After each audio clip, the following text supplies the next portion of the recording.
Պարոն Սահակյան, նախորդ տարի 100-րդ տարելիցի ամփոփումը երբ եղավ, նշվում էր, որ մենք այլ օրակարգ այլևս պետք է մշակենք։ Հիմա մենք ունեցանք քառօրյա պատերազմ եւ քառօրյա պատերազմի ընթացքում տեսանք թե մեր բացերը եւ թե նաեւ առավելությունները։ Արդյոք մեր առաջնահերթությունների առումով մենք պետք է այլ օրակարգ մշակենք։ Ի նկատի ունեմ այսօր մենք ավելի շատ խոսում ենք քառօրյա պատերազմից, քան օրինակ ցեղասպանության։ Կարծում ուղիղ կապ կա եւ ցեղասպանության մեջ եւ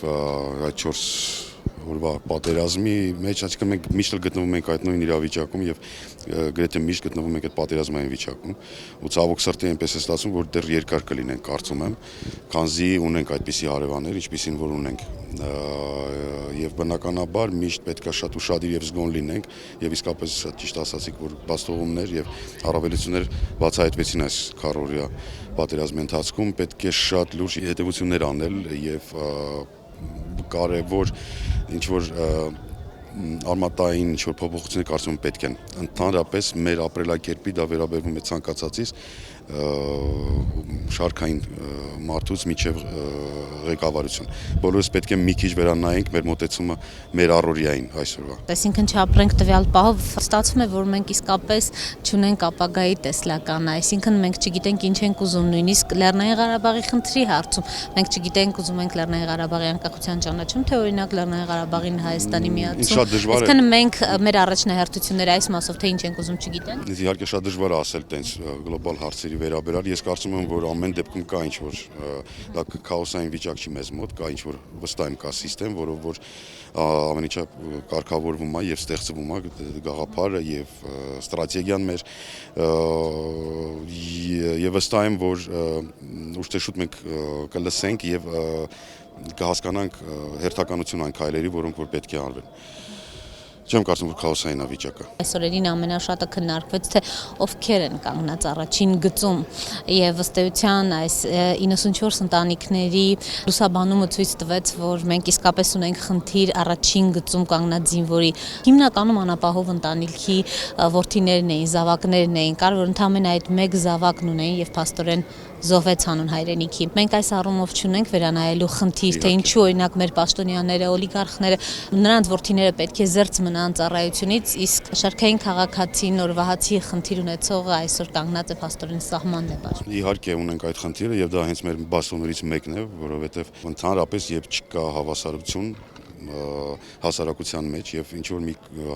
կարգ վերադասում է իրեն մյուս կարգից մարդկանց մյուս հատվածից դա բերում է միմիայն կոնֆլիկտային իրավիճակների եւ անարդարության։ Ես կարծում եմ, որ դա այն մի խնդիրներից մեկն է, որը պարտադիր պետք է լուծվի եւ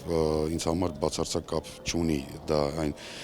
եզդի տղան է եղել, որը որ զոհվեց, թե այլ մենք պետք է հավասար լինենք, որտեղ դա ընդհանուր մեր պայքարն է բոլոր Հայաստանում ապրող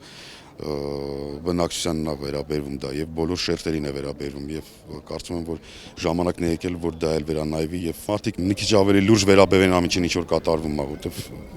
այդպես սխալ է ուղղակի ինքը իրանով։ Պարոն Սահակյան, այս քառօրյա պատերազմը նաեւ ցույց տվեց, որ մենք իրական դաշնակիցներ չունենք կամ գոնե նրանում ռազմավարական դաշնակից ենք համարում, ամեն օր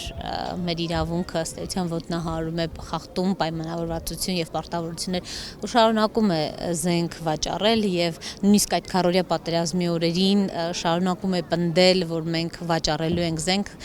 բիզնես նպատակով։ Դուք ինչպես եք գնահատում Հայաստանը որպես դաշնակից, արդյոք կարող է դիտարկել Ռուսաստանը,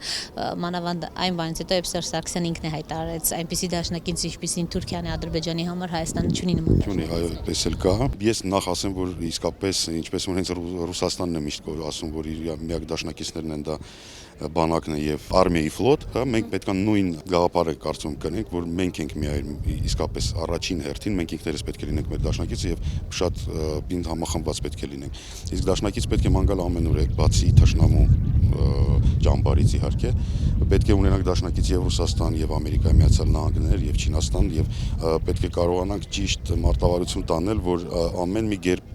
տերությունը, որոնք ուզենք թե չուզենք գոյություն ունեն եւ ուզենք թե չուզենք ալյանսներ գոյություն ունեն, կարծում պետք է ճիշտ ուղղակի գտնենք այն եզրերը, որով որ կարելի է համագործակցել իրancs հետ։ Ինչու են այդպես Ռուսաստանին շողոքորթում, գծնում, շատ հաճախ մեր պաշտոնյաները տեսել ենք, որ հարաբերությունները ոչ թե կառուցում են իբրև դաշնակցային հարաբերություններ, այլ իբրև վասալային հարաբերություններ։ Ինչով է ձեզ պայմանավորված եւ այդ վախերը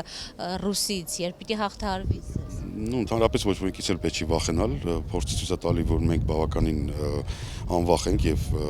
կապ չունի, քանի հազարանոց բանակ է դուրս գալի մեր դեմ, մենք միշտ պատիվը մեր բարձր ենք պահել,